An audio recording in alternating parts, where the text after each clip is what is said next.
Draymond Green, the heart and soul of that team. Draymond, where's your focus? Man, we won 2 championships in 3 years. We're not about to run off talking about how bad we want to play somebody. Like, we want to win another championship.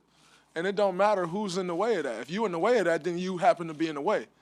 But, we're not about to run around like, yeah, we want to play them in the conference finals for what? Like, it don't matter to us who we play. However, we got them. All right, now let's get it.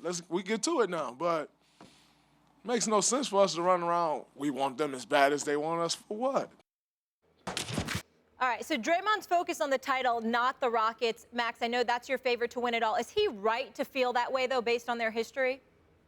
Yup, the Warriors got their swagger back. I mean, it's obvious. And I think LeBron James taught them a lesson a couple of years ago when now it was before KD. I mean, it's easy to be cocky when you get KD and you add him to a 73-win team, and that's exactly what's going on. But recall that 73-win team. 73 wins, the all-time record. Better than the 72-win Bulls in the regular season. The all-time record. Recall what they were saying late in that season. Yeah, we want the record. Recall that they were playing Steph Curry, late in the fourth quarter, overtime, in regular season games that really didn't matter. The Spurs weren't going to catch him in the standings. They had that record in mind. In other words, they had something in mind other than winning the championship. Meantime, LeBron at the time was taking his foot off the pedal on defense, was saving himself, was resting in game, was doing all kinds of things because he had his eyes on the prize. The only thing that mattered was winning the championship. And in fact, in a stunning upset, LeBron led the Cavs to a Game 7 win over the 73-win Warriors. I think the Warriors, and especially Draymond, who is really the leader of the team, he is the alpha personality on that team, has realized, I think that entire team has realized that franchise, forget about anything but the championship. It's not about rivalries or you want to beat this certain team or prove something here or set some record. It is about winning the title, and that is the only thing their minds are on, and I think Draymond's statement reflects that. I disagree, but I don't blame Max or anybody else for having the point that they have. I understand the notion that that's what champions are made of. Keep your eyes on the prize, et cetera, et cetera.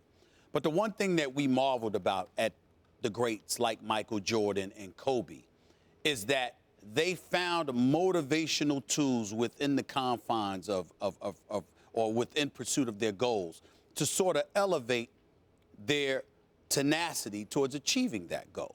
And when you look at Draymond Green and what he said, yeah, it's cool, but you know what it also reminds me of? When Isaiah Thomas and the Bad Boy Pistons got off the bus against Michael Jordan the first year Chicago and then won the chip. And everybody, and Max, you'll remember this, everybody was talking about Jordan and Pippen and the crew, and here they come, and they've suffered against the Detroit Pistons long enough, except this is their year, all right? So what happens? What happened is that Isaiah Thomas and Dumas and those boys got off the team bus in Chicago, and Isaiah Thomas, quote, "They wanted us, they got us." And what happened?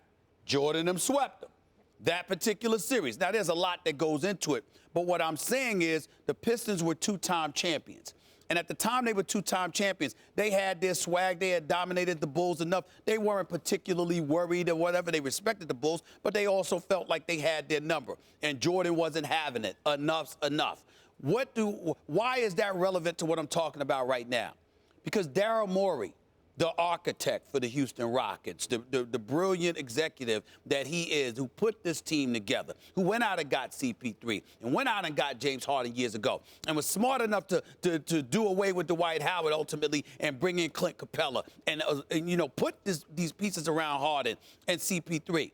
Daryl Morey said, we want the Warriors. We're aching for them. That's our target. That's who we're after. Now, CP3 ain't admitting that publicly, and James Harden ain't speaking that into existence publicly, but they feel it. They know what the vision is, and I've spoken to both of them, and I spoke to James Harden early in the season. Listen, he understands the Warriors in all likelihood were going to be the one standing in his way.